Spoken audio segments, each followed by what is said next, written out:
la infancia de nuestra generación fue una infancia, digamos, común, o de una vida de clase media baja, una descendiente de italianos, una familia bien constituida, donde mis viejos siempre trataron de enseñarme la buena costumbre. Al momento de ir a Malvinas ya tenía mi trabajo, tenía 18, estudiaba industrial. Los últimos años trabajaba de día y estudiaba de noche.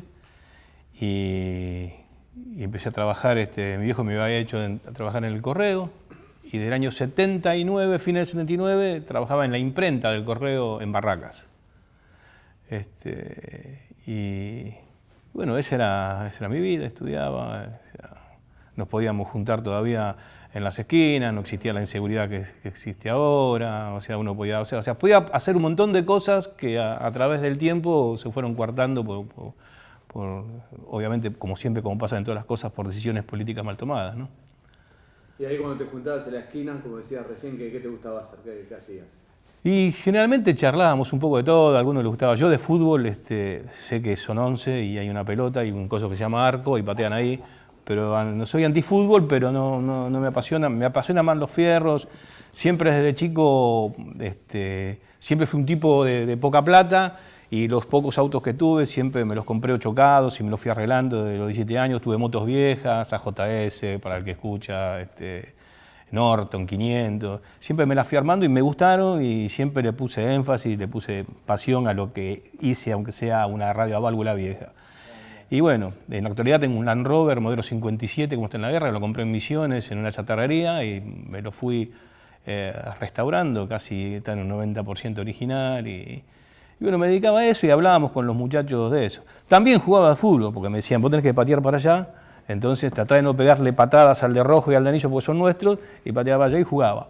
Pero bueno, la pasábamos bien porque, qué sé yo, no quiero comparar la juventud de ahora por la de antes, pero, qué sé yo, por ahí era más sano uno, qué sé yo, no había tanta droga como hay ahora, tanto alcohol, tantas cosas que, bueno, que provocan muchas veces incertidumbre en la sociedad, ¿no?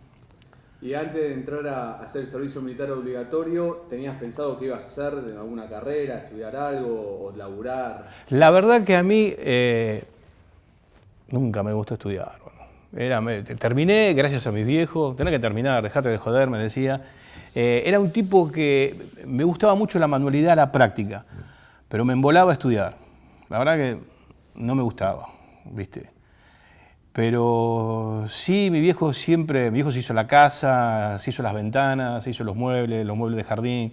Y bueno, y adquirí esa facilidad con las manos y me encantaba hacer un montón de cosas. Y bueno, pensaba en algún momento, con un amigo que tenía, que hoy ya no está más, tener un galpón y comprar autos antiguos y restaurarlos y venderlos. Porque, más que todo no por la plata, sino porque en ese momento que uno, cuando es chico, hace fácil las cosas y se piensa que todo se hace de la nada, ¿no es cierto? Me hubiera gustado en realidad hacer eso porque me gusta y lo hago bastante bien, pero bueno, siempre como nos pasa a todos, ¿no?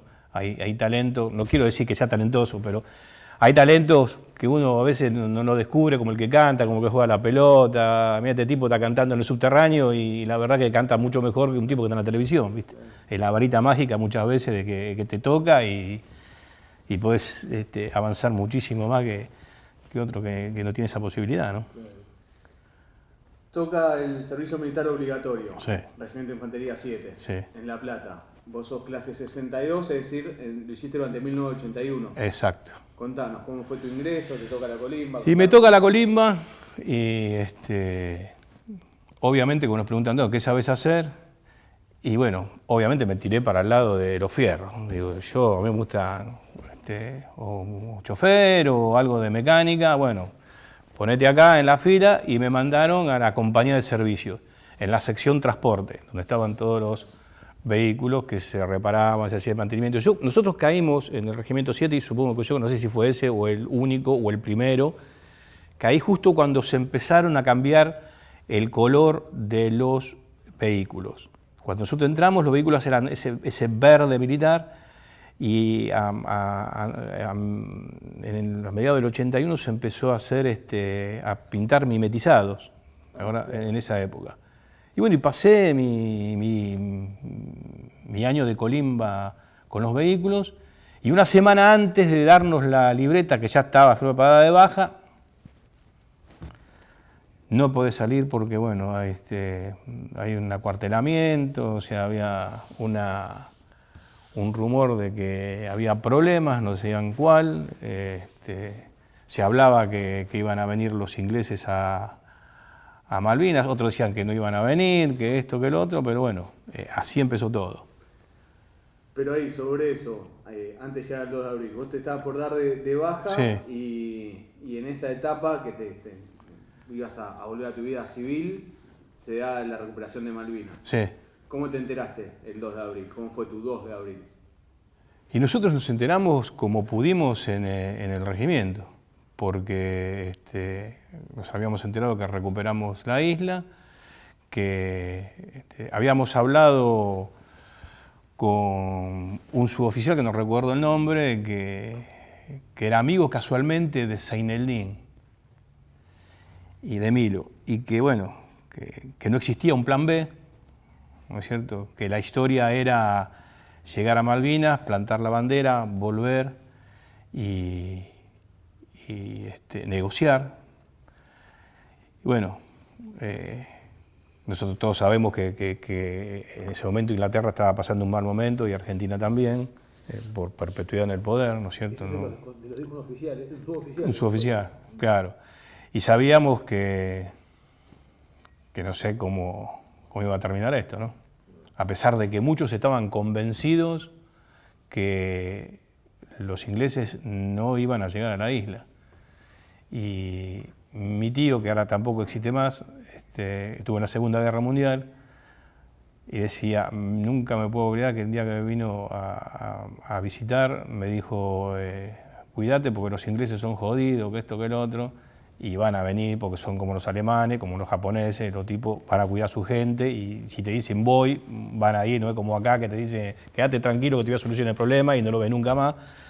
Sabían que el problema iba a ser jodido, ¿no? ¿Qué fue un familiar tuyo que fue al regimiento? Fue al regimiento a verme, porque venía, nosotros teníamos la posibilidad un poco más que otros, porque nosotros estábamos, como le contaba a él, fuera de aire, que nosotros estábamos, la compañía de transporte del Regimiento 7 estaba, por ejemplo, 4 cuadras del regimiento propiamente dicho, donde estaba todo las compañías. Nosotros donde estábamos se llamaba Tinglado porque estaban todos los vehículos de los colectivos de la banda, los jeep, los Unimog, los reos, la ambulancia, y se le hacía el mantenimiento, cambiaba aceite, las cubiertas que no arrancaba, la batería, se pintaban. O sea, se hacía el mantenimiento general solamente de la parte de transporte.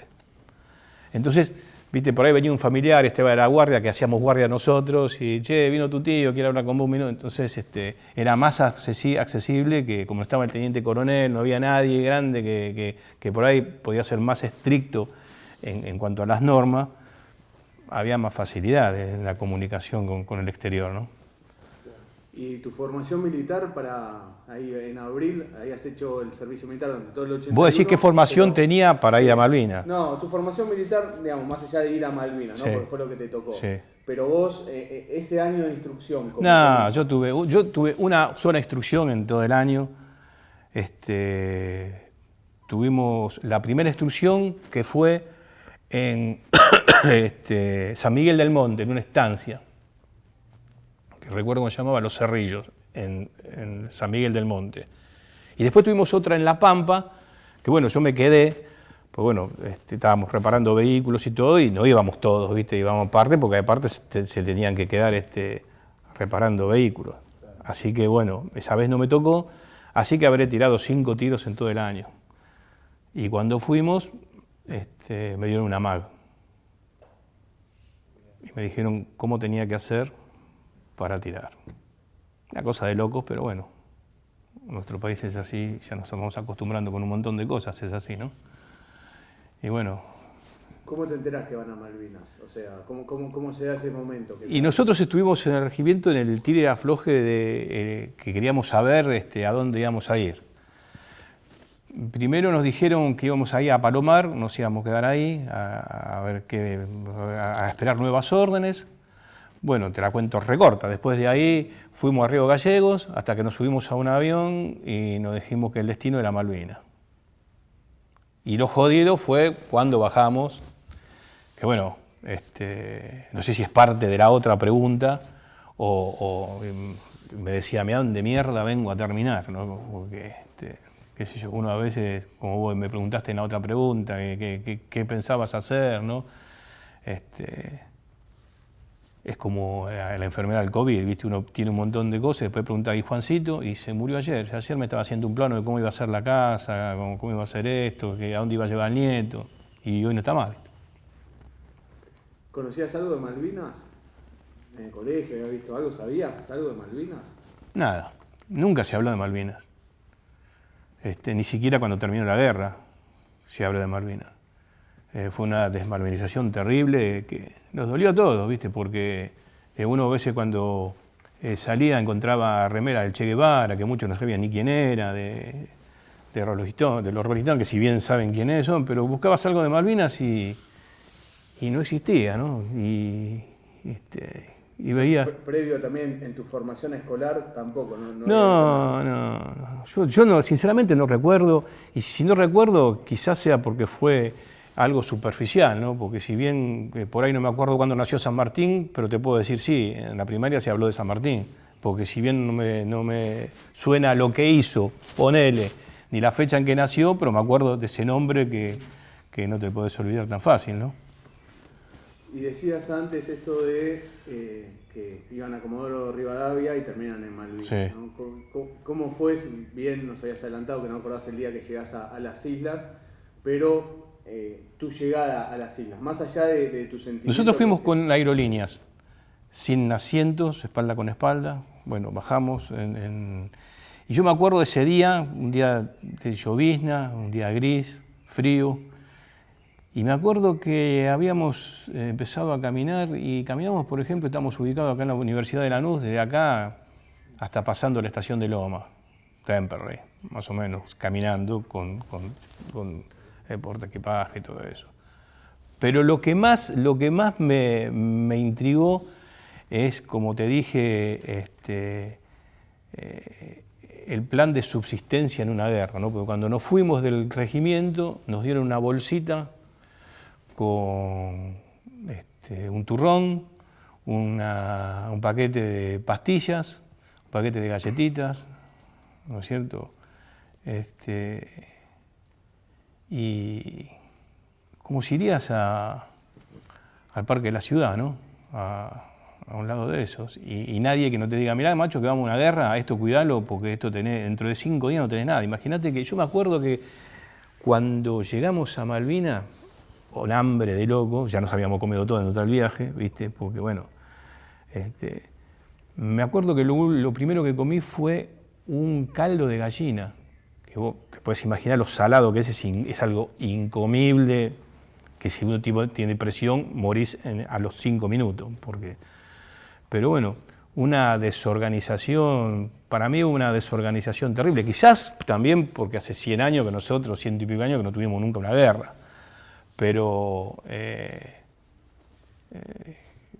había una desorganización muy comprometedora para la tropa, ¿no? Donde debíamos estar mejor. De hecho, en donde estaba yo, comimos la primera semana, después arreglate como podías, incluso agua, o sea, lo fundamental no teníamos agua, o sea, tomamos el agua de los charcos que se hacían y bueno, de ahí tomamos agua, porque no había que comer.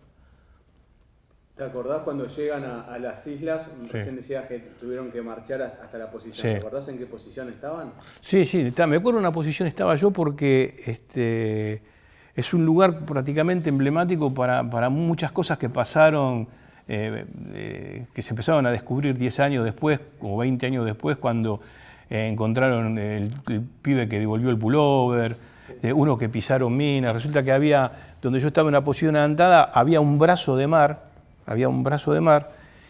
que se podía pasar a la mañana con el agua a la cintura. Después era imposible. Y había una casa y decían que había movimientos y nos habían mandado para ahí.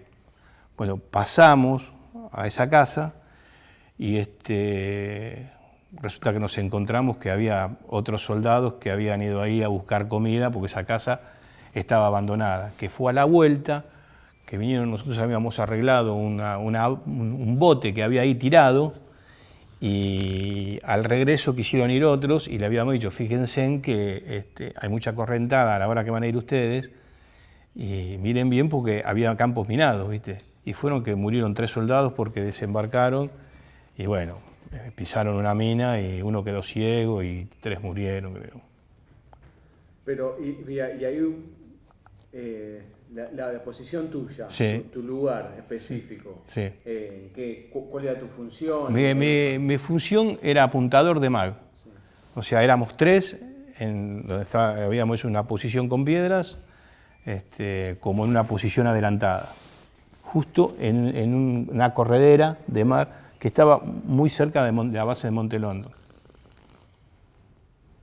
Justamente que es el monte. El monte propiamente dicho. Claro, tan cerca del monte ustedes. Exacto. De hecho, la comida, los primeros días, la cocina, o sea, como te vuelvo a repetir, había una desorganización y una cosa que hasta te hacías preguntas infantiles. Digo, ¿estos tipos trajeron cocina a leña? No hay leña. O sea, es la pregunta que me hacía yo cuando tenía 18 años. ¿Estos tipos trajeron? Y había ahí, se cocinaba con la turba. Digo, esto es lo mismo que pongas una flecha gigante y que digas, estoy acá. Porque después a lo último la llevaron al pueblo, después a lo último, cuando la prendieron y se dieron cuenta que largaba una columna blanca terrible, o sea, era algo imposible y no sustentable en el tiempo porque sabía que te iban a tirar una pepa en cualquier momento. Entonces yo iba a Montelonte y íbamos a buscar la comida ahí, los cilindros de comida. O sea, imagínate 1 grado bajo cero, 5 grados bajo cero, 10, cómo llegaba la comida de 5 kilómetros hasta acá, fría, y después no se fue más, y bueno, con el riesgo que había, viste, de los ataques aéreos, capaz que te ibas caminando y veías los Harrier que te pasaban a 100 metros, viste. Y el grupo de ustedes estaba como separado, ustedes que eran un grupo de tu sección. Nosotros estábamos muy separados de otros, o sea, unos 500 metros. ¿Te acordás a qué sección pertenecías? A la compañía A. Sí, yo estaba en la compañía A. Y dentro de la compañía A. No recuerdo eso. Claro, no recordás sección y pelotón, digamos. No, en una sección, en un grupo éramos 3, me acuerdo solamente de uno que se llamaba Jara, que se jubiló hace poco, que estaba trabajando en el puerto de Buenos Aires, pero estaban muy separados de eso, no conocía nombres por la cuestión que te dije del Regimiento 7, que a lo último nos reagruparon en distintas compañías, y yo verdaderamente conocía 2 o 3 nombres, pero después no conocía a quiénes, con decirte que los últimos días de combate, el 13 y el 14 de junio, estábamos completamente solos, no había cabo primero, sargento, nada, tuvimos que arreglar como podíamos. Y tengo una pequeña historia de esto que si querés que te la cuente un día o la necesites saber, te la cuento. Decías que, y ya vamos también después a la historia esta que está haciendo mención, pero lo del grupo, sí. A tus compañeros no eran con los que habías hecho el servicio militar. No, absolutamente ninguno de ellos. ¿A nadie? Nadie. ¿Qué? ¿Pero se conocieron en Malvinas? ¿Estaban viajando? Claro, nos conocimos en Malvinas directamente, porque reagruparon a otras compañías que le faltaba gente. Y como había muchos vehículos que no llevaron, por ejemplo, los reos no llevaron, porque eran vehículos pesados que en la turba no podían entrar, los vehículos Dodge tampoco habían llevado, porque eran muy pesados. Bueno, lo único que llevaron eran los BTT, que eran los Jeep Mercedes, que fueron reemplazados por los Jeep y algunos Willy, pocos que había. Entonces dejaron un par de mecánicos y bueno, se empezaron a repartir a distintas compañías. Uno fue a la compañía C, uno fue a la compañía A. Pero como te vuelvo a repetir, nosotros estábamos distantes a todo el ejército, a todas las compañías. Nosotros no conocíamos a nadie. O por ahí conocías 2, 3, pero nada más. Ahí para dejarlo claro está bueno, Eduardo, sí. Digamos, como ustedes, tu tu servicio militar había sido específico y el mantenimiento de los vehículos. Cuando los incorporan a Malvinas, ese mantenimiento de vehículos, no, obviamente Malvinas no lo hacía, y era ¿qué hacemos con ello? Y ahí aparece a uno los mandaron a Sanidad, ¿viste? A otro lo mandaron a la compañía A, a otra a la compañía C. Y en el caso mío, que fue peor, porque al estar en una posición adelantada éramos 3, o sea, estábamos, no es que me podía ir a trasladar a 2 metros y con, che, ¿cómo andás? O sea, no, ¿viste? No. Estaba lejos. ¿Y el jefe? No, nunca lo vi en mi vida. No sé ni el nombre, nunca lo vi. ¿Y el 1 de mayo, que empiezan los bombardeos? El 1 de mayo fue el día donde yo pienso que el 99% de los veteranos de guerra se dio cuenta que ahí empezaba la guerra. Ese día fue terrible porque, bueno, había un frío de locos, nos habían dado la MAG y no teníamos manera de lubricar los cañones, no teníamos nada, ¿viste? Acá está, fíjate cómo podés, ¿viste? Como cuando pinchás en el medio de la ruta que buscás, y el cric ¿dónde está? No lo traje, y la llave cruz me parece que estaba al costado del baúl. Y nos encontramos con que no teníamos con qué, para lo que ubicarlos en tiempo y forma, o sea, lo que es la isla en el medio del mar, esa llovizna salitrosa, todo, corroe cualquier tipo de material. Y ese día un compañero mío estaba descompuesto, se había ido a una posición que estaba cerca de ahí entre unas piedras y estaba con otro muchacho que casualmente fue a ver cómo estaba él porque estaba muy dolorido el estómago y estaba solo. Y de repente vimos unos fogonazos, decíamos nosotros en aquel tiempo, bueno, que nos dimos cuenta que eran obviamente las bengalas. De repente, no sé de dónde aparecieron, se vieron unos helicópteros y de repente vimos que ahí en verdad había empezado la guerra y no sabíamos qué pasaba, porque se veía donde estaba yo, donde estaba el aeropuerto, se veía perfectamente las luces y los helicópteros que estaban tirando. El ataque de los aviones Vulcan, claro, 40, ahí claro, ustedes lo vieron. Claro, sí, se veía. Y a partir de ese momento que es el ataque, y ustedes como, primero, bueno, esto cómo lo sorprendió, pero ¿qué empieza a pasar con Y nosotros nos empezamos a dar cuenta de que a partir de ahora el problema era realmente más serio de lo que nos imaginábamos, que los tipos en cualquier momento iban a estar ahí y nos teníamos que cuidar más que nunca porque eran complicados, porque de por sí el problema es que muchas veces nos tiraban de 30 kilómetros y que había también una guerra psicológica, que los tipos no te dejaban dormir y era problemático, ¿viste? Todo lo que estábamos viviendo en ese tiempo. Y en ese momento, bueno, empezamos a pensar de otra manera, ¿no? Ahí, Eduardo, tenemos 1 de mayo empieza el bombardeo. Primero, digamos, voy a hacer hincapié con esto, 4:40 de la mañana hace ataques de aviones Vulcan. Empieza el día, empiezan los ataques de los aviones Harrier y Sea Harrier. Y después de eso viene el ataque de los buques. Ese día, digamos, más allá de esto que nos contás de que ustedes se empiezan a encontrar de, bueno, lo que era la guerra, todo eso que vivía, pero el soldado Eduardo ahí en 1982, ese día del 1 de mayo, que, digamos, porque además, como contabas, no tenías casi jefe, digo casi porque no, sí. En algún lugar en alguna planilla debería estar, pero no claro. está físicamente, pero empiezan los bombardeos y vos ¿qué hacías durante ese día? En ese momento nos quedamos y prestamos atención qué era lo que iba pasando minuto a minuto, porque al no tener cero información, no teníamos equipo de radio, o sea, estábamos prácticamente aislados de la demás gente, o sea, no sabíamos si ni siquiera había ingleses que estaban viniendo por acá, hasta que no lo podíamos ver nosotros, no había una comunicación, o sea, de hecho, nosotros, por ejemplo, no teníamos visor infrarrojo, teníamos que pedirlos prestados, caminar y mirar de noche, y ese era el problema más grave que teníamos durante la noche, porque vos sabés que las noches en Malvinas eran largas, los días de niebla y las noches de niebla era prácticamente cuando te hacen una habitación y abrís los ojos y no tenés ningún hilo de luz que entre por ningún lado, parece que estás propiamente ciego, si alguna vez tenés una sensación de lo que es estar ciego. y era complicado, ¿viste? Porque en realidad nosotros no sabíamos lo que pasaba, nos enterábamos durante el día cuando íbamos para camino a London y nos encontrábamos con otros del Regimiento 7. Che, ¿sabés qué está pasando? Mira, pasa esto, esto y esto, ya están acá, ya están en la Vía San Carlos. Y así nos íbamos enterando de lo que estaba pasando. Cuando iban a buscar comida. Cuando íbamos a buscar comida, cuando íbamos a tratar de rescatar una lata de dulce de batata del pueblo de alguien que nos conseguía para poder repartir, ¿viste? Entre nosotros, cosas así. Así te enteraste, por ejemplo, del hundimiento de Belgrano. Así nos enteramos el hundimiento del Belgrano.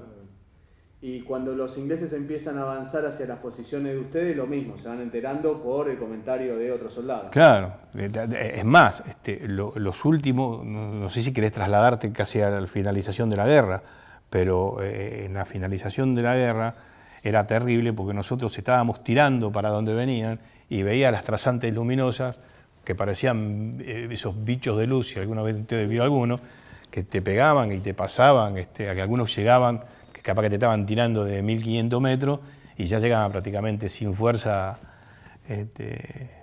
para ahí. Y en el momento que fue el 14, que fue lo último, ya estaban tirando con mortero. Y bueno, digo, yo me voy porque me van a matar. Y me acuerdo que tenía una piola como de albañil gruesa y lo enganché en la mag, en el disparador, y empecé a tirar hasta que se trabara a 10 metros de ahí, porque digo, me van a tirar una pepa y me van a hacer mierda, porque obviamente no sabía a qué distancia estaban. Imagino, como llegaban las balas, más o menos le calculaba. O sea, esto están tirando con un calibre 7.62, 7.65, no sé, debe estar tirando 1500 metros para que llegue así. Si estaban más cerca, te pasaban de largo. ¿Eso fue antes del combate de Monte London? Fue durante el combate de Monte London. Ah, durante el combate. Claro. O sea, cuando empezó el combate. Sí. Y ahí, ¿vos cómo lo viviste? Porque es uno de los combates más cruentos. ¿Cómo... Yo lo viví recontra jodido, con un recontra miedo, porque verdaderamente al no tener nadie al lado que, si bien tampoco estuve en una guerra, pero tenga conocimientos de algo como un superior, que te diga, mira, vamos para allá, ¿viste? Como debería ser, no sabía qué hacer y no sabía para dónde ir. Porque ahí hay una desolación terrible en el medio de nada, no tenés un punto de referencia como un árbol, y no sabías para dónde ibas caminando. O sea, si te querías ir, quizás estabas yendo para el lado equivocado, ¿entendés?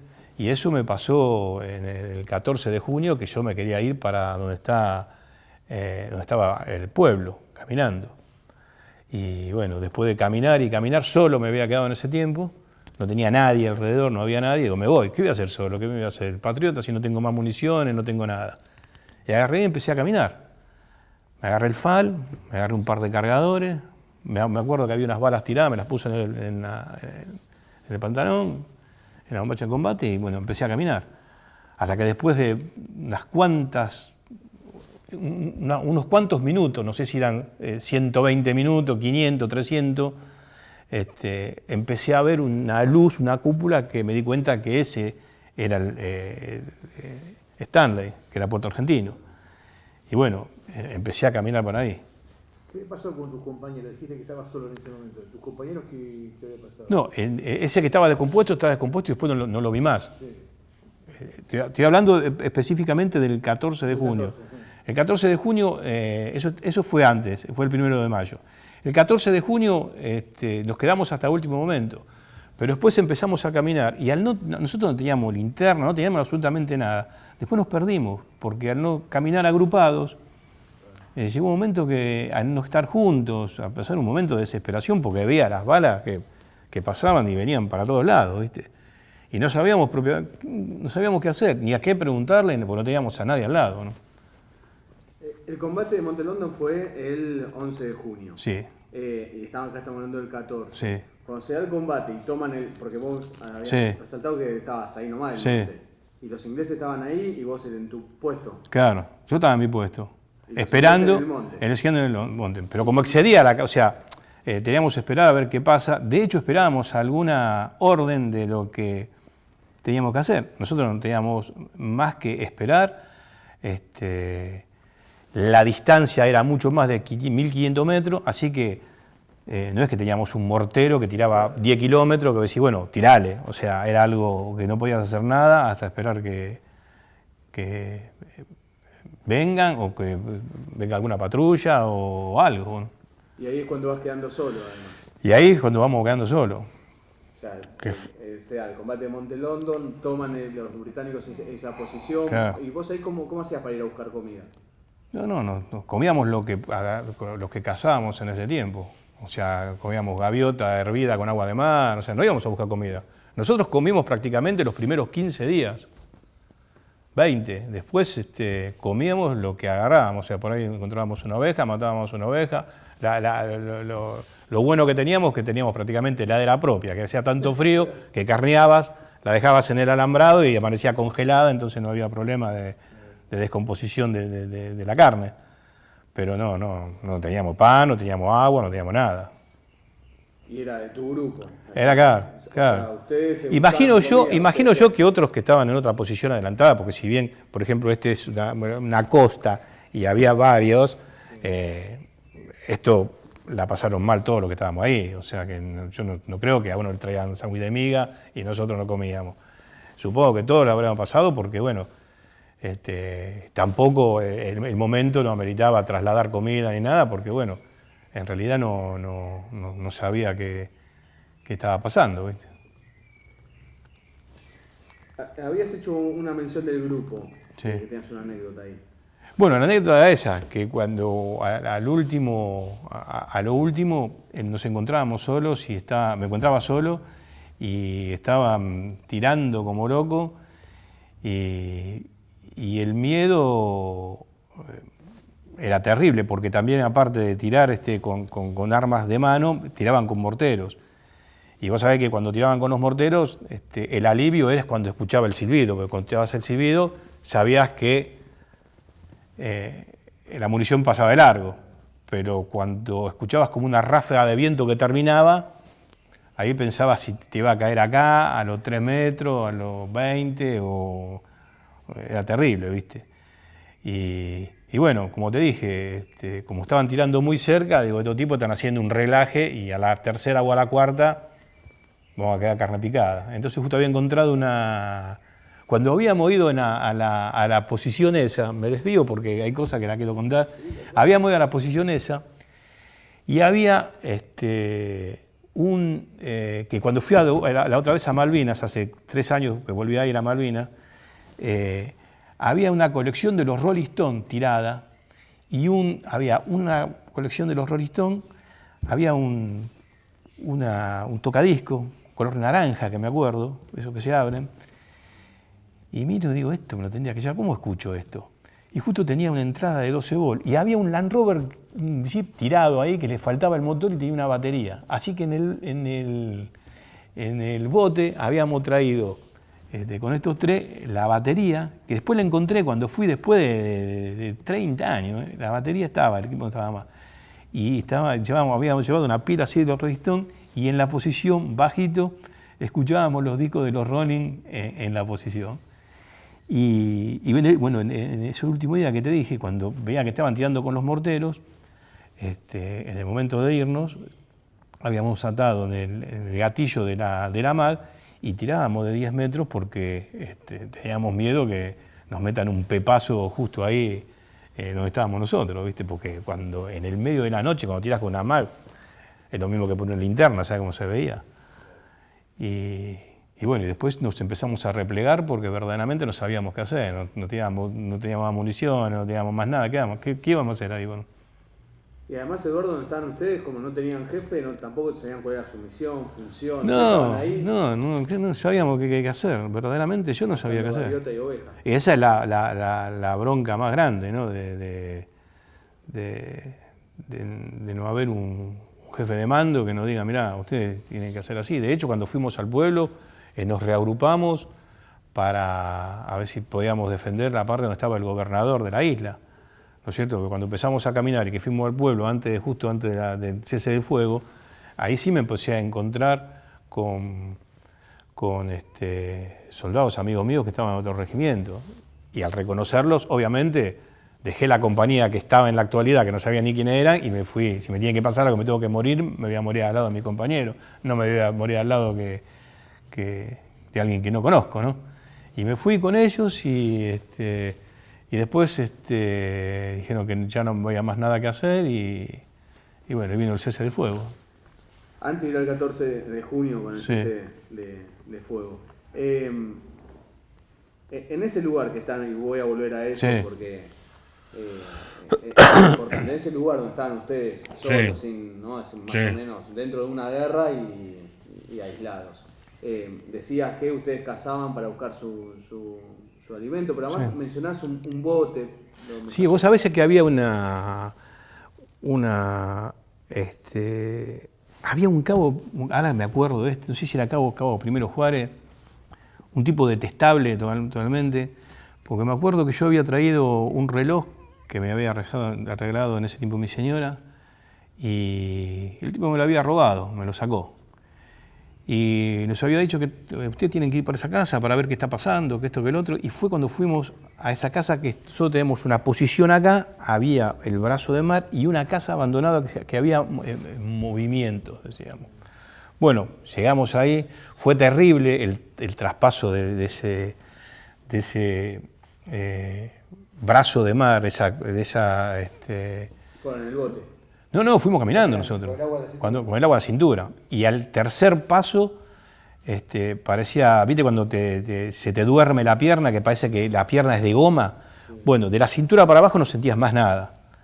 Y ya, estabas en el medio, pasabas del otro lado. Después nos tuvimos que quedar a dormir ahí, porque después subía el mar y no podías pasar. A la noche, bueno, ese día la pasamos rebomba, porque encontramos frazadas que había, tapábamos la ventana, hicimos hervir agua y nos pudimos bañar, porque nosotros hacíamos 2 meses y medio que no nos bañábamos. Obviamente, transpirar del miedo nada más, porque calor no hay ahí, así que nos pudimos bañar y todo, había ropa de civil y nos vestimos. De hecho, a las 3 de la mañana dormíamos al lado, habíamos lavado la ropa y dormíamos con ropa de civil que habíamos encontrado ahí, con el fal al lado. Y de repente a las 3 de la mañana vemos como unas linternas, un cagazo, chao, acá, listo, termina todo, bueno.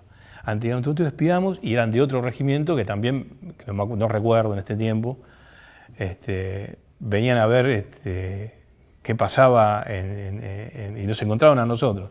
Así que justo venían las 3 de la mañana y habíamos hecho unos pollos, unas gallinas que habíamos matado ahí, y habíamos agarrado unas zanahorias que estaban plantadas y que comimos todo ahí. Y al otro día nos recagaron a pedo, porque cuando llegamos se había acercado cabo primero y nos vio que estábamos bañaditos, todo blanquito, con la ropa limpia, y ustedes se quedaron ahí, sí que íbamos a hacer que esto, que el otro, bueno, no pasó a mayores, ¿viste? Y este cabo que te sacó el reloj. El reloj, ¿qué? ¿Pero fue en Malvinas? Sí, fue en Malvinas, fue antes de ir a la casa, fue al regresar de la casa esa, porque decía que el reloj lo había sacado de ahí, una cosa de loco, Vos fíjate la mentalidad que en el tipo ahí en la casa esa había un corral había gallinas que habían quedado ahí, ¿viste? Los tipos se habían rajado, y había unos cerdos, uno grande y chiquito. Agarró el fal y le descargó, le había descargado el cargador en esos animales. Digo, puede ser. ¿Con qué fin? Exactamente, me preguntaría yo lo mismo. O sea, vos fíjate la mentalidad, no sé en el momento, en ese momento lo que menos me iba a preguntar, pero en ese momento pensaba yo, sí se puede decir que hijo de puta, pero le voy a decir igual, ¿qué hijo de puta este tipo? ¿No? ¿Eso para intimidarlos a los soldados? Y yo no sé, ¿viste? Porque para mí tenía las facultades mentales alteradas, un tipo que haga eso, o sea, encima desperdiciar unas municiones que son las únicas que tenés, matando un cerdo, ¿qué te puede hacer? O sea, cosas que digo, estamos en la guerra y hay tipos, a pensar que hay tipos así, y lo estaba pensando en ese momento y me quedó en la mente, ¿viste? Porque hay cosas que yo me puedo olvidar de un montón de cosas como nos pasan a todos, pero hay frases y momentos que no te los olvidas nunca, ¿viste? Como la palabra de tu viejo, un consejo de tu viejo. Y había cosas puntuales en la guerra que me daban cagazo más que los ingleses, porque Digo, estos tipos sabrán lo que están haciendo, serán, habrá muchos como este, ¿viste? Las preguntas que uno se hacía. Y bueno, eso fue lo que me pasó, y cuando volvimos pasó lo que pasó en mi regimiento. Le dijimos, fíjense en cuando vuelven, que volvieron con el bote, si van de día, pero si vuelven de noche o de madrugada, fíjense, porque digo, le habíamos dicho, esto es como las playas, cuando vos te parece que estás ahí, después mirás la sombrilla y la sombrilla está a 200 metros, o sea, no te diste cuenta. Y bueno, y pasó lo siguiente, bajaron un campo minado, creo que el regimiento 25 lo había minado. Y bueno, se destrozó todo. ¿No? Pero eso fue otra como una excursión de... Fue a la vuelta de... A la vuelta de que vinimos nosotros, cuando nosotros volvimos de la casa, acá fue otro grupo, porque le dijimos lo que nos habían preguntado, che, ¿hay comida? Porque imagínate, estamos recontra cagados de hambre. Sí, todavía quedan gallinas, hay zanahorias un montón. Hay 2 chanchos que están tirados ahí, que seguro que lo mató Juárez, ¿viste ese? Y bueno, nosotros habíamos traído algo de comida y fueron ellos a buscar lo que faltaba. O sea, uno de los grupos que estaba ahí también. Sí, separado de ahí, con otra más. Sí, con otra más, sí, con otro. Que tampoco pero ellos fueron con el bote, ustedes se fueron caminando. Nosotros fuimos caminando, el bote lo encontramos ahí, lo reparamos porque estaba todo hecho mierda el bote. Y ahí traen el bote. Claro, y ahí venimos con el bote. Que entraba agua, un poco de agua y todo, pero podíamos venir a cualquier hora, que con la otra manera tenía que venir era imposible volver, y menos con comida. ¿Y ustedes no habían pasado por ese lugar, el campo minado? No, nosotros sabíamos dónde estaba el campo minado. Ah, ustedes sabían. Y ellos también sabían dónde estaba. Era avisado. Claro, y ellos también sabían. Lo que pasa que no es muy jodido, como te dije, tanto en la isla, era muy jodido tomar puntos de referencia. Entonces, el campo minado estaba a 200 metros, no estaba a 200 kilómetros. Entonces tenías que fijarte muy bien porque en la oscuridad y te pasás, cagás, chao, ¿qué vas a hacer? ¿Cómo te das cuenta? No hay un cartel que diga, cuidado, campo minado. Y ya te digo, a veces que ese brazo de mar tenía más correntada que otros días. Y por ahí si te descuidás, porque tenía 100 metros, 150 metros de ancho, bastante era.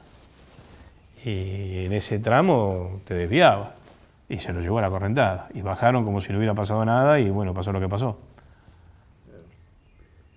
Y ahí tenemos en todo ese periodo de ustedes, contaste lo de la música, contaste esto de la casa, ¿qué otro recuerdo tenés así que hayas vivido? Y tengo el recuerdo del último día, ¿no? Donde vi soldados ayudando a cortar la mano. Cuando llegamos al último día, cuando llegó el 14 de junio y llegó el cese de fuego y estaba en la incertidumbre que si sabíamos que en realidad había terminado todo, porque ahora sí podíamos decir que es un cese del fuego, pero en realidad al estar ahí nosotros estábamos en un lugar que no sabíamos lo que había decidido la cúpula, ni lo que pasaba, ni lo que pasaba pasar. Había visto soldados, un soldado de especial, que no sé nombre, no sé ni qué regimiento era, cortándole con un vidrio la mano a un suboficial, que le había pedido el suboficial para no ir de vuelta a la primera línea de combate. Una cosa de loco. Y lo que te estoy contando te lo estoy jugando por mi nieto. No te lo estoy diciendo una cosa que... Y vi un montón de cosas que eso me quedó grabado en mi mente, ¿no? Cuántos milicos, la verdad que hay que sacarse el sombrero, como Zaineldin, a pesar de todo lo que haya pasado después políticamente, fue un tipo espectacular, donde comía con la tropa, donde lo que fue Nicolás Casanseu, ¿no es cierto? Que lo tuvimos en nuestro programa de radio 3 veces, un tipo que nos iba a comprar cigarrillos, que se largó una operación de prensa en contra del tipo un tipo remacanudo. Y la otra cosa que me causó una incertidumbre, una impresión terrible, fue cuando nos embarcaron en el Canberra, que cuando nos habíamos hecho tirar todas las armas, estábamos todos formados y veíamos una barcaza que cargaba 20 tipos, 20 soldados, se iba y a los 10 minutos volvía vacía. Y me empezaron, estos tipos nos estarán tirando en el medio del mar y ¿qué carajo estarán haciendo? ¿Viste? Hasta que me tocó a mí, y bueno, y después de 10 minutos, por la niebla que había, vi que el barco estaba anclado, había un barco gigante que estaba anclado. ¿No habías visto el barco antes? Claro, en realidad nadie lo veía, nadie, porque había tanta niebla que no se veía. Se veía que se iba el barco y venía vacío. ¿Viste? A los 20 minutos, media hora, regresaba vacío. Entonces, yo pienso que más de uno, no hice ninguna encuesta, pero más de uno preguntaría, estos tipos nos están tirando en el medio de... Bueno, cuando nos dimos cuenta, ¿te sigo contando? Sí, Porque por ahí estoy... No.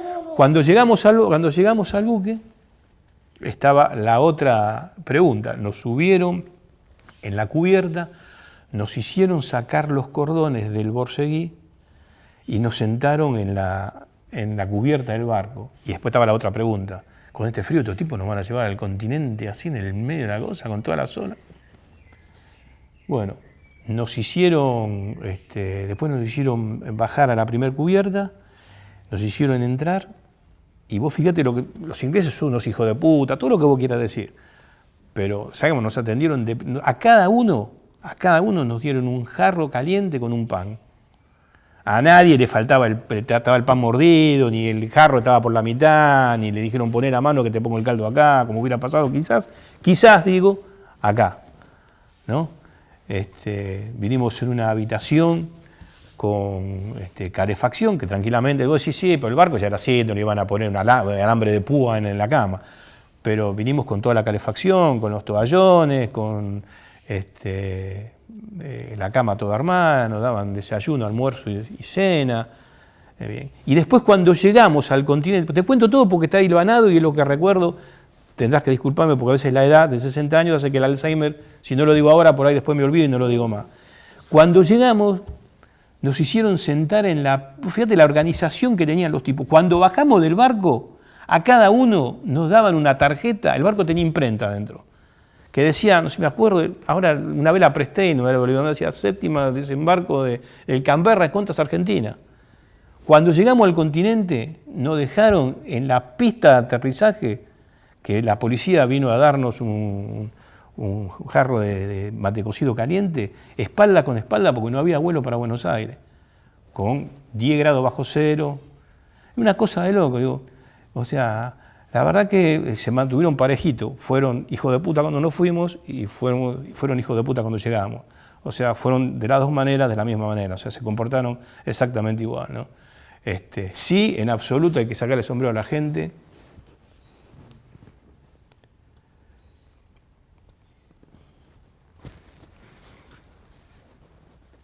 Ahí, Eduardo, cuando ustedes llegan al continente, en Puerto Madryn, porque el pueblo los recibe. Se salen a recibirlos a todos ustedes. Sí. Ustedes llegan en Canberra, que es conocido como el día que Puerto Madryn se quedó sin pan porque justamente ustedes se movilizaron. El pueblo se movilizó a recibirlos. Sí, sí. La gente, la verdad que... Me agarré el viejazo y... Sí, la gente te llevaba a la casa para comer. ¿Cómo fue ese día? Espectacular. Uno se da cuenta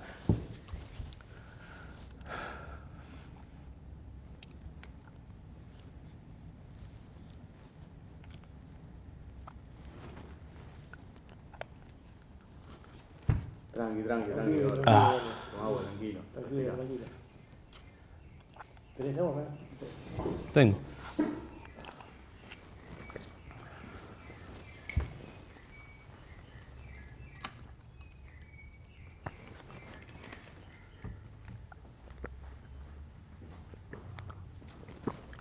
Se da cuenta de lo que es el argentino, ¿no?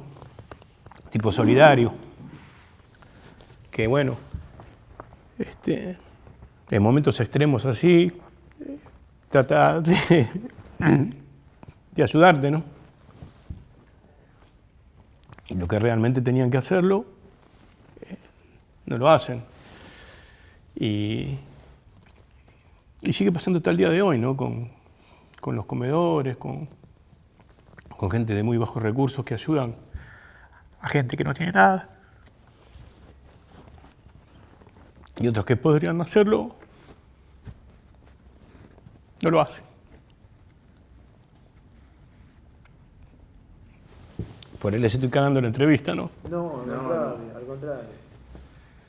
Eduardo, ¿y recordás vos fuiste a una casa? ¿Recordás No, yo no fui a ninguna casa. Me quedé ahí con mis dos compañeros y bueno, sinceramente no recuerdo mucho de esto, de lo que había pasado después. Sé que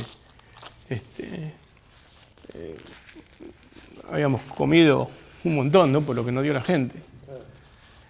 Y bueno, estábamos todos mugrientos, mal vestidos, ¿no? En el Canberra habíamos estado, no me acuerdo si 1 o 2 días, porque Galtieri no quería que el barco esté en costas argentinas. No sabíamos si íbamos a Brasil, Uruguay, no sé dónde mierda íbamos a ir. Pero como estábamos bien, verdaderamente poco nos importaba, porque realmente después de venir de una guerra, que estabas en un lugar calentito, que te den de comer, que te podías bañar, estoy 30 días, ¿qué me importa? Estuve 70 días ahí cagado de frío, de hambre, que no me iban ni 5 de bola. ¿Viste? Me trataron mejor que los argentinos.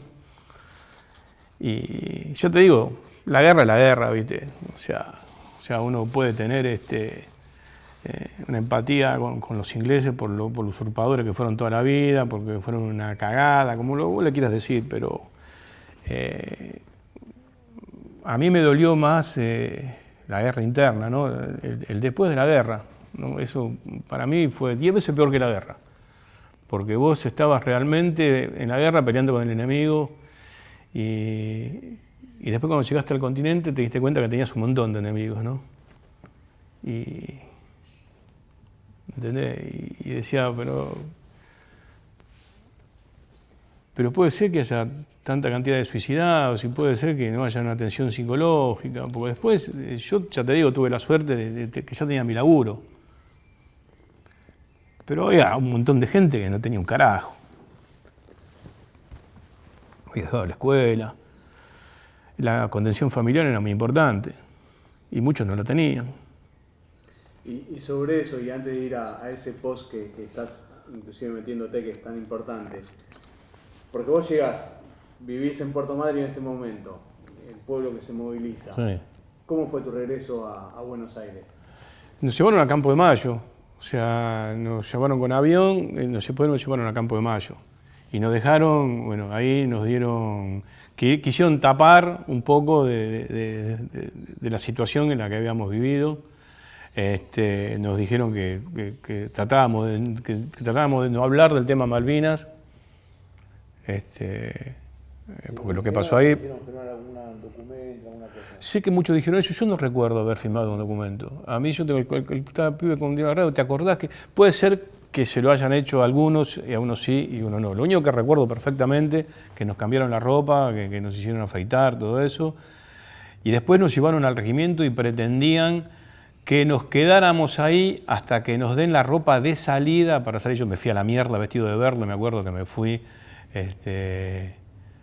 y había un soldado ahí, no podés salir, que esto veo, yo iba a salir igual, si querés tirar, me importa 3 carajos, yo me voy a mi casa igual, quiero ver a mi vieja, quiero ver a mi viejo, me voy a la mierda. Fíjate la mentalidad de los tipos todavía, o sea, como si vendía de una instrucción, qué sé yo, o sea, yo me quería ir de ahí, quería ir a ver a mi familia, imagínate. ¿Te viniste para Lanús de La Plata? Y viví para Lanús de La Plata. ¿Cómo viniste hasta acá? Vine, no me voy a olvidar nunca que bueno, vine en tren teníamos la posibilidad de no pagar cuando venía en el tren. Y resulta que cuando estábamos en el regimiento, le había preguntado a otro que estaba ahí, y le digo, mira, si no tenés aunque sea 2 pesos para viajar, porque no sé cómo volver a mi casa, no tengo una moneda. Bueno. Y no me voy a olvidar nunca que tomé el 160 y el 160 me había cobrado. Me cobró. Ah, qué bueno. Yo estaba vestido de verde, andás a ver qué se pensaba el tipo, tampoco yo le dije que venía de una guerra, ni un carajo, subí, le dije de 2 pesos en aquel tiempo, yo no recuerdo el monto que era en aquel tiempo, y me vine, primero fui a la casa de mi novia, que después fue mi señora, acá en Bursaco, y después me vine al otro día, porque llegué a la noche, llegué a las 12 de la noche, y después al otro día temprano me fui a la casa de mi viejo, acá en Lanús. ¿Hasta ese momento habías tenido contacto con tu familia? No, nada. Yo como te dije, estaba en una posición adelantada y no tuve yo una sola carta de mis viejos. Recibí mi viejo, yo no sabía, mi viejo no sabía si estaba vivo, si estaba muerto, no tenía ni idea porque no tenía manera. Hay otros que estuvieron más cerca del pueblo que le llegaron encomiendas y todo. Yo recibí una carta, ¿Recibiste una carta de mis viejos. ¿La tenés la carta? No, la perdí. ¿La perdiste en Malvinas o...? No, la perdí, me parece que la perdí en Malvinas esa, porque nunca más la vi. Viví momentos tan jodidos ahí, viste, de traslado, de todo eso, que la perdí. Y vos no le escribiste, tampoco no pudiste, obviamente. Sí, yo escribiste. escribí, pero me acuerdo que la escribí y la di un día que había venido un cura a traernos un rosario de plástico, una vez sola que vinieron. Y ahí le di la carta, a ver si, que no le llegó tampoco, que no le llegó. Y... Tampoco llegó al regimiento, ¿no? No, mi situación fue bastante jodida porque nadie de mi familia sabía en qué situación estaba, ¿viste? ¿Y antes de irte a Malvinas habías hablado con ellos? Sí, una semana antes había hablado con ellos, porque justo habíamos ido, ellos se habían trasladado, nosotros no nos acuartelaron en la parte de transporte, nos llevaron al regimiento con toda la gente. Y justo estaba de guardia un amigo de un amigo en común de nosotros, que a pesar de ser de otra compañía lo conocía a y lo fue a ver, al azar, fue a un puesto y justo estaba el flaco y hay un soldado así, Roberto, sí, lo conozco, mirá, habla la madre, que yo a ver si lo podía... Después de haber ido 3 días y no tener éxito de poder verme, ¿viste? Imagínate. 1000 tipos ahí adentro, ubicar a Juancito es medio complicado, ¿viste? Pero bueno, cuando le dijo de dónde era, de dónde estaba, facilitó un poco y lo vi. Y después cuando salimos, que salimos con los colectivos, había un montón de gente y obviamente no, mi vieja dijo que estaba ahí, pero yo no la vi ni en pedo, porque había tanta cantidad de gente y tanta desesperación, obviamente, de los familiares, de darle el adiós o el hasta luego a los soldados. Era complicado identificar cada uno al ser querido que tenía, ¿no? ¿Y cómo fue ese día que volviste a tu casa? Y fue una emoción terrible. O sea, yo la vi a mi vieja y parecía que tenía 20 años más. ¿Viste? Era un llanto terrible. Porque bueno, qué sé yo. Después de todo era la guerra, algunos la minimizaban, pero sí duró 70 días. 74 días. Te quiero ver a vos 2 días en la cárcel a ver qué carajo te pasa, ¿no? ¿Viste? Porque yo, por ejemplo, en el caso mío hay gente que está acostumbrada y le gusta estar en la cárcel. Yo no quiero estar en una cárcel, en un calabozo, ni 3 horas. No quiero entrar en una comisaría ni para hacer una denuncia de un robo de una rueda de auxilio. O sea, no quiero estar ahí. Porque no me gusta. Como no me gusta estar en un hospital, como no me gusta estar en un velorio. No me gusta. ¿Qué voy a hacer? No me gusta. Y imagínate a tus viejos que no lo viste durante tanto tiempo, con el dolor y más si tenés una familia religiosa que rezaba todos los días, que iba a la iglesia y rezaba porque, como rezaban todos los padres, ¿no? que vuelvas con vida, bien, ¿viste? Y al no tener noticias, los días eran años, ¿viste? Los días para un padre, y sobre todo te vuelvo a repetir lo que era, nosotros a los 18 años, vos sos un pibe joven, pero nosotros los 18 años de hace 30 años no son los 18 de ahora, uno era más inocente, ¿viste? Todavía existía hace 60 años los pantalones cortos cuando cumplía 17, los pantalones largos cuando tenía 17 años, se regalaba el reloj cuando tenía los 18. Había otras costumbres, malas o buenas, eran otras costumbres, ¿viste? el ver la película Combate y de repente te encontraste estar ahí. Hay un montón de fogonazos de historia que te explotan en el cerebro, que estar en la posición y manotear el velador, que no existe. Desear las cosas que en tu casa capaz como le dabas pelota con un pan con manteca. Un montón de cosas que no existían. Y Eduardo, vos cuando tocaste timbre, abriste la puerta, digamos, tu padre, Sí. mamá, hermano, no Sí. sabía, nadie sabía que venía. No sabía. Sabía que el Regimiento 7 iba a llegar, pero no sabían cuándo ni a qué hora. ¿Entendés? Como te vuelvo a repetir, había una gran desorganización terrible, ¿viste? Y ahí cuando fuiste a tu casa estaba tu mamá, tu papá. Estaba mi viejo, toqué el timbre, vinieron, me imagino cuando dije Eduardo, vinieron todos corriendo, ¿viste? Y después todos los vecinos, todos, ¿viste? Sí, inolvidable. ¿Y qué hicieron durante ese día? Y ese día hicimos asado, y vinieron todos.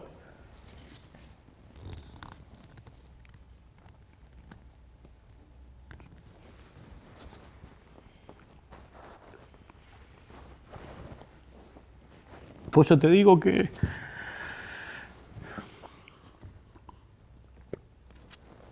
la gente espectacular. La clase política siempre fue una mierda, hasta el día de hoy, ¿no? Donde se preocupan el 2 de abril y después no te dan bola. Te hacen algo para beneficio propio, pero les importa 3 huevos lo que te pase. De hecho, tuvimos 10 años sin una asistencia psicológica, 1000 suicidados, 2 hijos de puta. Y acá te hablo de todos en general, ¿viste? Radicales, peronistas, del PRO, de los que carajo sea. No nos importa nada. Por eso estamos como estamos. Y una vez se dice, ¿por qué estamos como estamos? Y estamos como estamos porque somos lo que somos. ¿Entendés? Fuimos gobernados por gente de mierda siempre, ¿no? Por mucha gente de mierda, que obviamente es gente buena, porque si no estaremos 10 veces peor de lo que estamos ahora. ¿Cierto? Y uno a veces se pone a pensar cuántas cosas se podían haber evitado, incluso se puede haber evitado la guerra si las cosas se hubieran hecho bien, ¿no? Y ya te digo, lo que no dolió más fue la desmovilización, ¿no? Donde no existían los actos, no te daban bola, nos cagaban a palo cuando íbamos en las movilizaciones a La Plata para pedir una asistencia médica, una asistencia psicológica, un plan de salud, donde verdaderamente nos sentimos recontra abandonados, porque al principio empezaron a hacer la agrupación de veteranos de guerra porque veíamos que la clase política no les importaba nada, o sea, nada. Y parecería, incluso en la actualidad, ¿no? que desaparezcamos de una vez por todas. Ya les queda poco, tienen 60 años, ¿cuánto pueden romper la bola de otro tipo? 10 años más, 15 años más, ya está, listo. ¿Entendés? Como que yo no soy ni héroe ni mucho menos, pero hicimos cosas, acá en el centro de Lanús seguimos haciendo cosas, se le da de comer a la gente con una cocina que compró el chabón de campaña, íbamos abajo de Plaza Vea, tenemos varios muchachos que nos ayudan, que no son veteranos de guerra, como Fabián Formato, que ayuda al Garrahan, ¿viste? Y entre las posibilidades que tenemos tratamos de hacer cosas. Y a esa actualidad de hoy, vos volvés de Malvinas, tenés este reencuentro con tu familia, Sí. ¿Cómo empieza tu vida de civil? ¿Tenés que volver al regimiento? No, después volvimos a buscar la libreta firmada y sellada. Y yo continué mi laburo, me fui a laburar como iba antes como te vuelvo a repetir, yo laburaba en el correo y después me presenté en el correo, como ya había vuelto de Malvinas y me incorporaba de vuelta a mi trabajo que tenía. ¿Y te pudiste incorporar? ¿No tuviste problema? No, ningún problema. ¿Y ¿Y empezaste ahí a militar en el centro de combatientes, a trabajar en el centro de combatientes? Empecé en el 89, 88. Claro, porque el de Lanús se crea unos años Claro. después, pero vos Claro. empezaste te juntabas con Me combatientes. junté con algunos amigos que vivían cerca de mi barrio, que después no lo vivían porque obviamente que se mudaron. Y después me acuerdo que una vez había venido un patrullero de la policía a traerme un papel para ver, como una encuesta, a ver qué necesitaba trabajo, necesitaba vivienda, ¿viste? Una carta que nunca más se ve que quedó ahí envolviendo una porción de pizza o algo, porque nunca más me vinieron a preguntar más nada, si quería seguir estudiando, nada, algo, tenés que preguntar como si me hubieran dicho al tipo. No le echo la culpa a la policía, ni mucho menos, pero te digo, le habrán bajado línea, me tenés que llevar este papel, y listo, y después vamos a ver qué hacemos. Y después nunca más. Y bueno, yo seguí mi laburo común, esto que el otro, hasta que me encontré con unos muchachos de Lanús que habían hecho un centro de veteranos de guerra y empecé a participar del centro de veteranos de guerra de Lanús. Ahí en 89. En el 89. ¿Y Estuvimos en distintos lugares. ¿Cómo fue que...? No, a algunos conocía porque eran de Lanús. O sea, en el 99% de Lanús, había algunos de Avellaneda que habían venido a vivir acá, o sea, otros que vivían en Lomas y después vinieron acá y después se fueron. Pero algunos conocían porque eran de mi regimiento, ¿viste? Te puedo nombrar un montón de ellos, ¿viste? Y empezamos a tratar de solucionar problemas, ¿viste? Porque imagínate que muchos teníamos chicos, los que habían perdido el laburo no tenían obra social, no tenían laburo, o sea, y en muchos lados no te tomaban porque decían, este loco de la guerra, no quiero tomar ni en pedo, para problemas. O sea, no estábamos insertados para nada en la sociedad.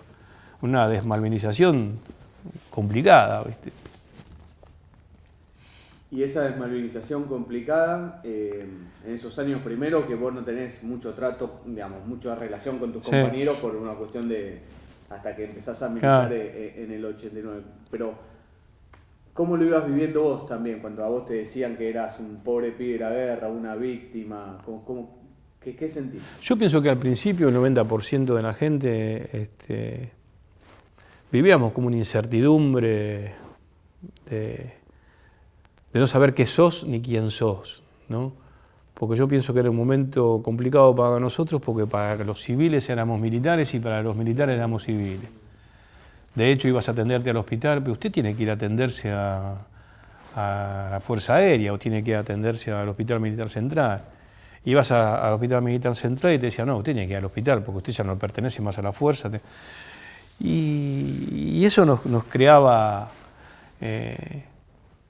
como una laguna en el cerebro, ¿no? Donde diciendo, ¿qué soy yo al final? ¿Qué hago? ¿Qué carajo hago ahora? Y lo hablo con respecto a mis compañeros, ¿no? Porque yo te vuelvo a repetir, yo tenía una familia constituida, tenía mi trabajo, o sea que más o menos estaba encaminado, pero hay unas cosas que, como las películas que dice daño colateral, yo pensaba en mis compañeros, ¿viste? Estos tipos, ¿qué carajo va a hacer este tipo? Sin laburo, el padre borracho, la madre no está, ¿qué mierda va a hacer este tipo? ¿A dónde va a ir a laburo? Que labura en la tornería, el tipo le dio una pata en el culo. ¿De dónde va a comer? Y pensaba también compañeros del interior, que estos hijos de puta mandaban a Malvinas gente que vivía en Corrientes con 40 grados a 10 grados bajo cero. En el Chaco. Que no hay hospitales, no hay medicamentos, no había absolutamente nada. ¿Qué de la vida de ellos? De hecho, hubo muchos veteranos de guerra que aparecieron 20 años después, que vivían en el monte, en Misiones, en Oberá, Iguazú, tipos que no sabían un carajo de nada, ni nadie le fue a decir, mire muchacho, la verdad que usted se merece una manzana por mes, porque la verdad que, bueno, por lo menos hizo algo por la patria, mínimo, aunque sea 1 milímetro, y le vamos a dar una mano, por lo menos lo vamos a atender psicológicamente, ¿qué le hace falta? Y 5 de pelota, a nadie le importó 3 carajos. Todos se preocuparon el día para la foto, como te digo siempre, para la foto, ¿no? Y a partir de ahí, ¿cómo es tu laburo en el centro? Y nosotros tratamos de devolverle un poco a la sociedad lo que la sociedad nos dio. Y cuando hablo de la sociedad, obviamente hablo pura y únicamente del pueblo, ¿no? Absolutamente, en el caso que me toca, de ningún político, ¿no es cierto? Ninguno, del que estuvo y del que está. No, porque a mí, yo puedo decir que no me representa nadie, ¿entendés? Porque no veo más cosas que están mal de las que están bien, ¿no? O sea, cuando digo nadie, quiero rectificar. O sea, el alto porcentaje no me representa, ¿no? Y no sé en qué estaba desarrollando. No, tu trabajo en el centro. Tratamos de hacer campañas solidarias. De hecho, el Centro Veterano de Guerra Lanús tiene un jardín infante en el Chaco, donde lo construyó conjuntamente con algunas cosas que fue donada por el municipio y lo que conseguimos nosotros, ¿no? Como te vuelvo a repetir, se hacen campañas solidarias para la gente de la calle. Cuando estuvo la inundación de La Plata, cuando pasó en Guernica el tornado. O sea, tratamos más o menos con nuestras posibilidades, tratar de ayudar a la gente hasta que nos dé el cuero, hasta que podamos, ¿viste? De hecho, igual sabemos que ya estamos de vuelta, tenemos nuestros hijos, algunos de nosotros que tienen la posibilidad, que por el laburo lo puede dar, que sigan con la causa Malvinas, ¿no? Que bueno, lo poco que le podemos enseñar, ¿no? Que la vida es un círculo, que hoy estás arriba, mañana estás abajo, ¿no es cierto? Que los políticos, el 90%, están 4 años, después se van a la mierda, ¿entendés? Hay muchos que directamente tienen que ir escondidos con un paraguas en día de sol porque los putean de todos lados. Y vos tenés que... Yo cuando le digo a mi chico, cuando iba con... Les pido perdón. Tranquilo, ¿verdad? Cuando iba por la calle mi hijo y había un tipo que juntaba cartón, le decía, mira este tipo, capaz que está así porque no tuvo la posibilidad de estudiar, porque los padres no tienen, y vos tenés que tratar de estudiar y por sobre todo ser una buena persona, porque una cosa le decía, vos podés ser buen médico y podés ser un hijo de puta. Porque puedes saber la profesión, puedes ir caminando, puedes ver un tipo tirado, te importa 3 carajos y seguir de largo, y puedes ser el mejor cirujano. Vos tenés que ser las 2 cosas en la vida. Un buen ingeniero, un buen técnico, o un jardinero, lo que carajo decidas en la vida. Antiguamente estaba la familia que decía, vos tenés que ser médico, vos tenés que ser pintor. Yo decía, mira, vos tenés que hacer lo que te gusta.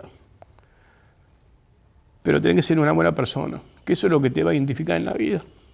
Y siempre vas a poder caminar con la frente abierta y con la frente en alto, que nadie te va a señalar porque sos un buen tipo. Y tratar de ayudar. Y acuérdate que una mano te la puede dar cualquiera. El tipo que está sentado con saco y corbata arriba de la oficina o el tipo que está barriendo la oficina. Ese tipo también te pone una mano. Entonces sé bueno con toda la gente. Y se hace diferenciar el tipo malo de las buenas costumbres y las malas costumbres. Y alejate del que va por mal camino. Porque vos ves cuando está con vos, pero no sabes cómo va a terminar. Y bueno, y así fui tratando de influenciar a mis hijos, hacerlos participar también de los actos, para que conozcan a los otros hijos de otros amigos, a otros veteranos de guerra, y a lo que es la causa Malvinas, ¿no? Que es lo que nos une, en realidad, a todo el pueblo, que es una causa nacional, ¿no? El Regimiento de Infantería 7 se reúne una vez al año. ¿Vos Sí. vas a participar? Sí, voy. ¿Sí? Voy. Casualmente tengo una casa rodante que me armé con un bondi y está ploteada con Malvinas y tiene la bandera argentina y tiene una cruz roja con la bandera inglesa y tengo el cementerio de Darwin. ¿Y qué es más, digo, como lo estás diciendo, ¿no? Como tenés el camión y yo noté la remera con Malvinas, la gorra con Malvinas. ¿Qué es Malvinas para vos?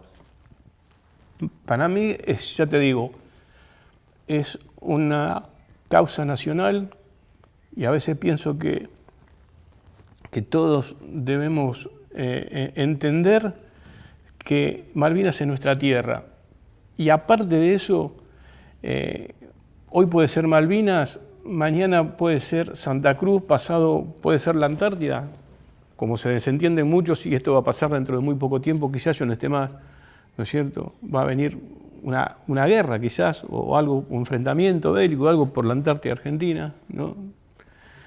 Y debemos defender a lo que sea lo que es nuestro. Tenemos que reconocer a los que dan algo por nuestro país, sea quien sea, ¿no? Apoyar al tipo que ayuda en un hospital, al tipo que ayuda en un colegio. Yo pienso que debe haber, como algunos piensan que no, premios y castigos, loco. Ayudar al tipo que los merece, sea quien sea, ocupe el lugar que ocupe. Y no darle bola a todos estos tipos que están para la foto, ¿no?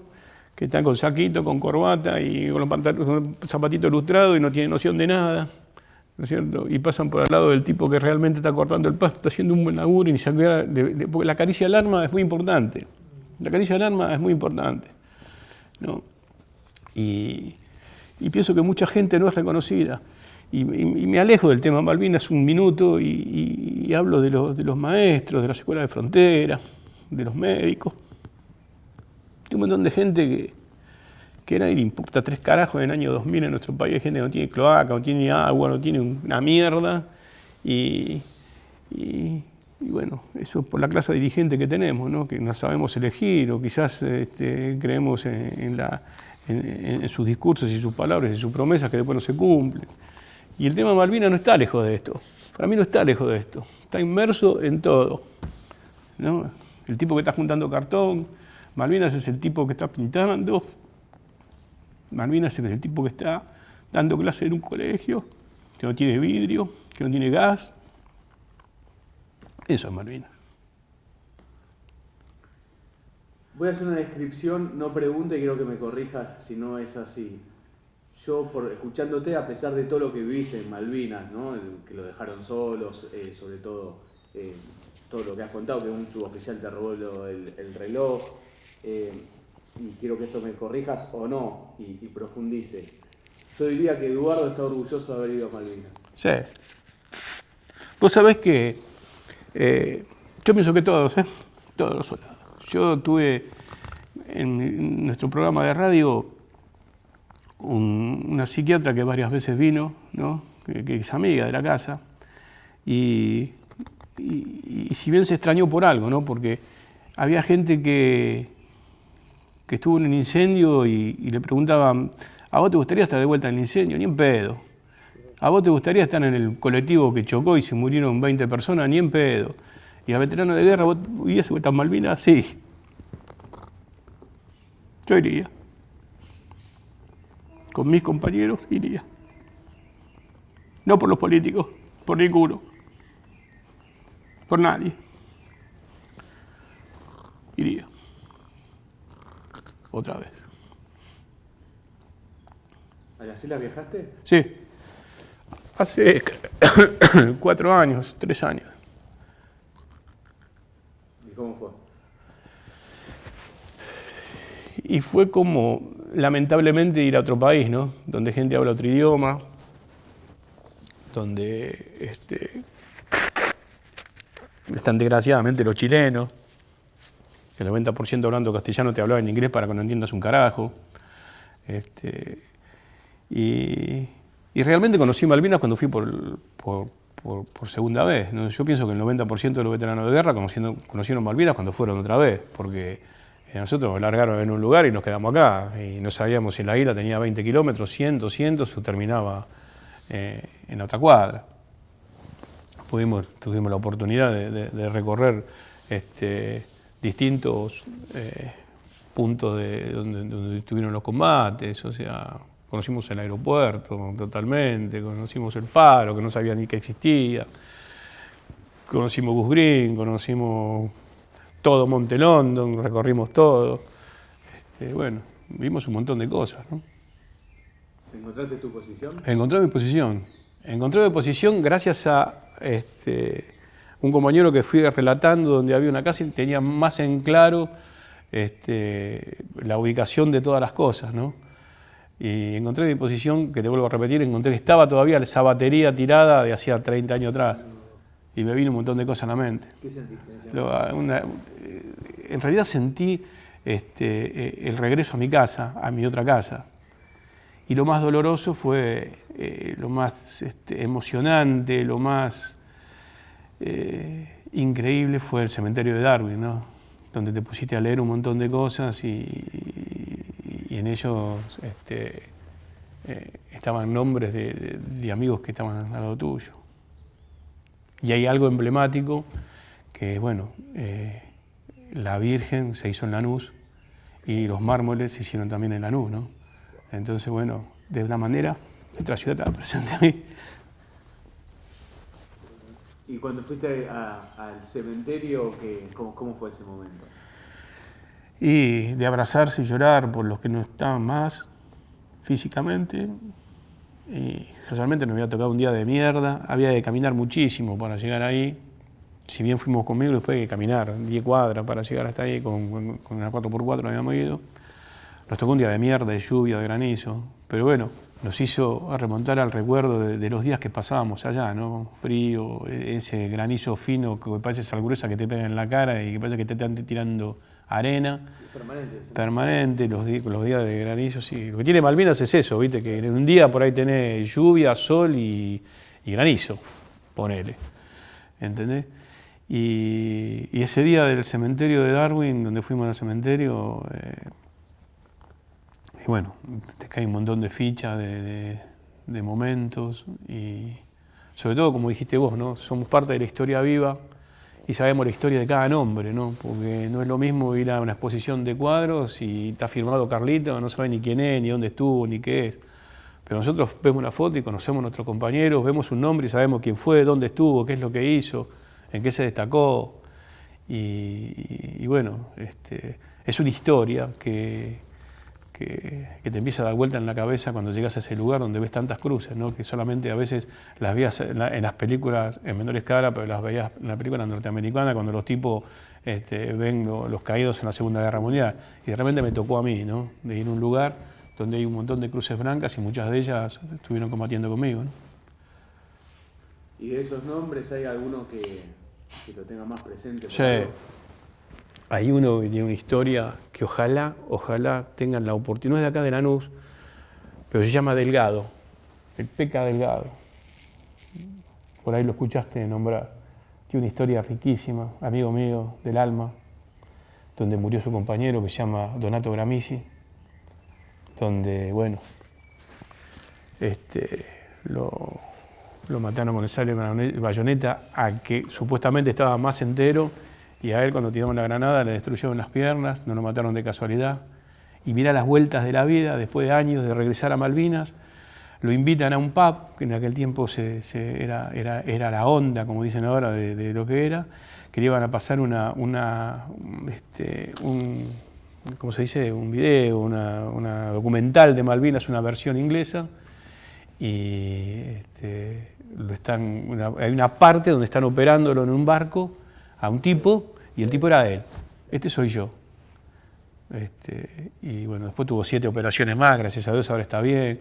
Pero bueno, yo te la resumo en 20 segundos, pero bueno, es una historia del miedo cuando los ingleses caminaban por arriba de la posición, cuando le tiran, o sea, en entremedio del principio y del fin, obviamente siempre hay una historia larguísima que obviamente no viene al caso por ahí. ¿Tienes contacto con Sí, continuamente. De hecho, muchas veces lo llamo, está viviendo en Mar del Plata ahora y lo llamo, ¿viste? Y hablamos. Eso es lo que tenemos en nuestro programa de radio. Nosotros cuando empezamos el programa de radio nos preguntábamos entre nosotros mismos, digo, ¿qué vamos a hablar después de un año de Malvinas, no? O sea, ¿de qué vamos a hablar después de un año? Si algo que duró 74 días, la llevas un año, y nos damos cuenta que a través del tiempo y a pesar de haber pasado casi 40 años, siempre hay historias y protagonistas de momentos que siguen surgiendo a través del tiempo, ¿no? Y Eduardo, de los héroes, de los caídos, ¿hay algún compañero tuyo del regimiento que haya tenido relación? Y yo tuve relación prácticamente con todos, que los conocí durante la colimba, ¿no? En nuestro regimiento murieron 36. De esos 36, 3 tuve relación estrecha y bueno, los otros estaban en otro lado que prácticamente no los vi ni sé cómo murieron. ¿Y algo para destacar de los héroes?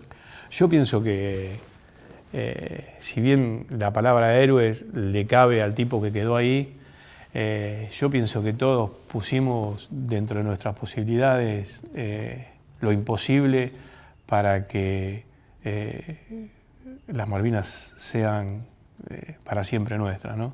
Yo pienso que todos de alguna manera o de otra,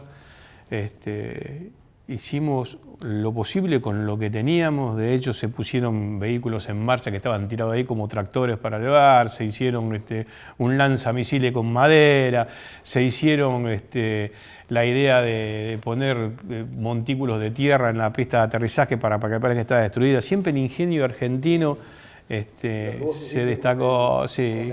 Yo pienso que el estar en el tercer mundo, donde uno siempre arregló el auto con un alambre o llenó la cubierta de pasto en la ruta cuando pinché y no tenía auxilio, el ser de bajos recursos hizo que en Malvinas se pudieran lograr un montón de cosas, ¿no? Porque por ahí vos estás acostumbrado a una familia bien de mucha plata y te viene a buscar la grúa, papá, venime a buscar con el auto. O sea, hay muchas cosas que vos desconocés y en el momento estás acostumbrado a lavarte la cara con agua fría y en tu casa estás así esperando a abrir la canilla hasta que llega el agua caliente, no te lavas la cara, o en el bidet, por ejemplo. Y cuando estás en la guerra, si estás acostumbrado a hacer un montón de cosas que lo hacías antes, lo haces efectivo en una guerra, ¿no? Atar una cosa con un alambre, tratar de clavar una madera para que la valga salga para a 45 grados y no a 90. Y eso es lo que por ahí también nos ayudó, ¿no? Eduardo, algo que no te haya preguntado, algo que no haya... Yo pienso que todo, si vos te olvidaste de preguntarme algo, yo también me pregunto en qué me olvidé de responder. Si bien hay un montón de cosas, yo pienso que las cosas puntuales y principales las dijimos. Desde ya les pido perdón por mi momento, que uno, viste, a veces se le escapa. Y cuando va viniendo viejo, le digo, para los jóvenes que nos están escuchando, uno como que se ablanda un poco más, ¿no?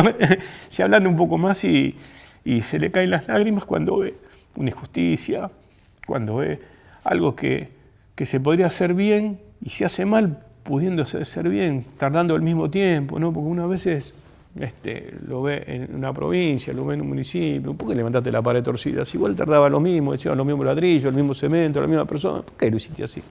¿Entendés? Y más trasladándonos a Malvinas, al haber una improvisión y una improvisación, nos llevó a cabo todo esto, ¿no? Y ya te digo, lo más trágico, yo pienso que, de hecho, hubo casi el doble de suicidados de los muertos que hubo en campo de batalla. Porque la falta de respeto, ¿no? No solamente a los que sobrevivimos, sino a los familiares, que no les dio ni 5 de pelota, ¿no? A los familiares que perdieron, de hecho, muchos veteranos de guerra eran el sustento de la familia también. Tipos que vivían en villa de emergencia, que los ayudaban, que el padre se había ido de la mierda, que la madre sola, el pibe laburaba. Y la desidia de no saber hasta último momento quién estaba con vida y quién estaba muerto, ¿no? Yo pienso que eso fue muy complicado para nosotros, ¿no? A través del tiempo. No obstante, te vuelvo a repetir el agradecimiento constante de toda la gente que se acordó hasta el día de hoy de nosotros. Que vas a Caranasta y un pendejo te dice gracias. Invaluable eso. ¿No? Es así. Y otros que hacen un acto, viene el intendente, se viene a sacar la fotito, y Carlito, ¿dónde está? No, se fue. Hijo de puta, te viene a sacar la foto, no te puedes quedar 10 minutos, hablar con nosotros, a tomarte un vaso de mate cocido, qué sé yo. No sé. Y ahí te das cuenta en la vida quién es quién, bueno. Si me permite una sola pregunta, Sí. ¿cómo te gustaría transmitir a las futuras generaciones qué es Malvinas? ¿Qué les dirías? Las futuras generaciones. Te digo, como te vuelvo a repetir, Malvinas,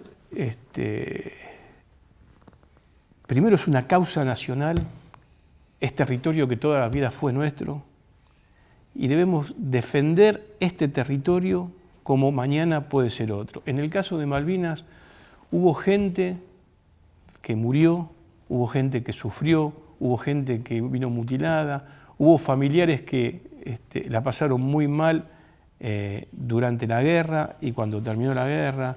Entonces merece la recapacitación de todos y tratar de, obviamente, por la vía pacífica, porque igual en momentos en cómo estamos no existiría otra manera, no es que decir, bueno, tenemos dos posibilidades, una es, podamos ser sinceros y hablar a cara descubierta, o sea, no hay posibilidades de conseguir y obtener Malvinas que no sea por la vía pacífica, porque no tenemos con qué, ¿entendés? Porque hoy en la actualidad, con el armamento que tiene solamente Malvinas, no necesita el apoyo de ningún lado para destruirnos, porque no tenemos nada nosotros. ¿No es cierto? Fuimos creando las fuerzas desarmadas. Pero Malvinas en realidad, más para nosotros que estuvimos ahí y que peleamos por ella, merecemos el cuidado de todos los que nos están mirando o que nos van a mirar cuando yo no esté más, ¿no? Debemos cuidar este pedazo de tierra, como que debemos cuidar nuestro país, porque nosotros conociendo un poco de historia, mucha gente se jugó la vida, mucha gente murió por nuestro país, por el territorio que estamos viendo ahora, que tenemos la posibilidad de estar acá. Entonces debemos respetar eso, debe haber un respeto hacia la tierra, pero no hacia la tierra de la tierra estoy hablando de lo que en ello encierra, ¿no? De la gente que está viviendo y de nuestro país, ¿no?